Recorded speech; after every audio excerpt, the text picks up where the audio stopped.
Welcome to the RJLT Economics. In this podcast, I want to touch on three separate issues. Hopefully this is really the last time that I record from France, and since I have some time constraints, this one I'm not really going to delve very deeply into any of the topics. Nevertheless, here are the three.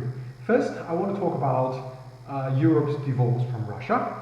Second, I want to discuss a point, which is that I don't think a country should be run like a for-profit organization. And finally, a little bit comment on the midterms in the United States. So the first thing I want to touch on is Europe's divorce from Russia. It's now, I think, very clear that the prosperity of the European Union was heavily reliant on the availability of cheap raw material and energy, essentially natural resources, from Russia. And I think a lot of discussions have been and analysis have been already made by others, so I'm not really going to delve to talk too much. One point I want to make is that even though, actually I want to make 2 points. First is that even though, judging from the complexity of the products that Russia exports, particularly to the European Union, these are actually low complexity, essentially commodities. But at the same time, just because Russia is so rich in natural resources and that it is providing its natural resources at such a competitive price, and that Russia is so close to the European Union, all these things combined made it possible for Russia to sell to the European, let me rephrase it, makes it possible for the European Union to procure resources from Russia at a price that is much more competitive than is available elsewhere. In this sense, even though the resources that Russia sells are considered commodities to the European Union and not complex, they are actually not substitutable for Europe. And this because today's Europe is not so technologically advanced that it can produce unique products that can be sold at any price and there will be a market. Instead, maybe in some sectors, products coming from Europe are considered more premium and they can charge a little bit higher. But this price premium is largely offset or even negated by higher labor costs, higher taxes, more stringent regulations, and and bureaucracy. So Europe, in order for its industrial products to be competitive, it needs to have access to cheap resources. That's the first point I want to make. And the second point is that it's inconceivable that the leaders of Europe did not understand this. And I think there are two possible reasons, both of them could be true at the same time, that Europe took this path forward. On the one hand, it can be explained that the decision centers for Europe is not in Europe. And secondly, on the other hand, it could also be said that a lot of the leaders in Europe and a lot of the industrial leaders in Europe perhaps also believed that perhaps they overestimated the power of their sanctions, and they thought that it was possible for them, that was likely for them to really crush Russia with their sanctions in the first half of this year. And so with a replaced regime in Russia, they would have even access to even cheaper resources. Perhaps this also played a role in their decision making.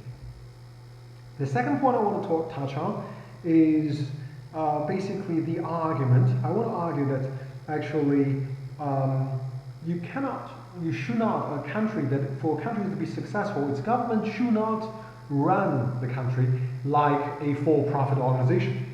I think a government should have two mandates. First is to have international stability, perhaps even to increase the stature of the country. And second is to increase the standard of living, of its people.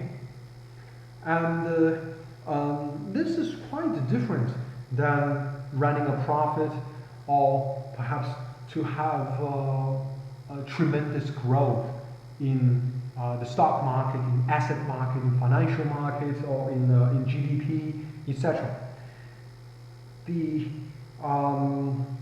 So I think I don't want to go much further, and I don't want to really go into some of the examples, but I want this to be a point that perhaps anyone who listens to this will keep in mind when he or she looks into some of the other economic decisions of different nations, right? If a country,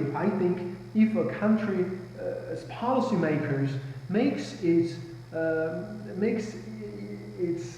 economic and foreign domestic policies based on asset prices, housing prices, or stock prices, or whatever, then I don't think that this government is representative of the interests of the nation.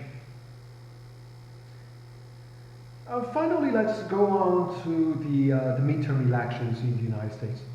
I think this has been perhaps a somewhat of a letdown for a lot of the conservatives. I think the results are perhaps still pending, if you can believe that, are more tilted towards the Democrats. The explanation for this is, I think, twofold. On the one hand, it is quite clear that the Republicans are no different. There is a single party in the United States, and whether it's a donkey or it's an elephant, not really so much different. They wear a slightly different flag paint, but they all support wars, military adventures. They all love their financial markets. They all love their insider trading, and none of them care about the working people. So in that sense, there is not so much difference. And judging by the broad support by the Republicans for the military adventurism in the Pacific and in Europe and in Africa and indeed in the Americas, and perhaps let's just say across the world, particularly with billions of spending voted for in this year alone, I think the American people were correct not to favor the Republicans. There is simply no enthusiasm. But at the same time, there are also some, I think, some election tricks that the blue team has been playing and had played. I think not for the first time, and these tricks are really just not really I think that's crucial for people, for foreign or international observers like us, because ultimately it only mattered to the few politicians, only mattered to the political class, because whether it's a Republican or it's a Democrat, there is really no difference. There is not going to be any difference in terms of foreign policy. There is not going to be any difference in terms of domestic policy. There will be some emphasis. Let me take that back a little bit. Slight difference in domestic policy. With the Democrats, there will be more emphasis on wokeism. With the Republicans, there will be more emphasis on anti-abortion. And I think that's probably about it. Maybe the Republicans love guns a little more than the Democrats. Yeah, the guns and anti-abortion for the Republicans, wokeism, and yeah, I think just wokeism in the for the Democrats. That's about it. So really, it's an inconsequential election, but nevertheless, it leads me to think, to believe that in 2024 there is a high chance that President Biden will be re-elected and for a second term, and he will then have the mandate to start World War III. I think that could be interesting, and indeed I think that could indeed be exactly what is going to happen. Finally, I want to apologize for the quality of sound. As if you have listened to the two of my previous recordings, you know that the sound quality has been pretty bad since I have already posted my microphone back home. In the last recording I used a webcam, but this time I don't know what's exactly the problem, but the software just froze 3 times using that microphone, so I'm recording directly from the integrated webcam from my 12-year-old laptop computer, and so the quality is a little bit bad. I apologize for that. Thank you very much for listening. If you are interested, do follow me on Twitter, Telegram, and also Chain Critics. Thank you very much. Have a great day.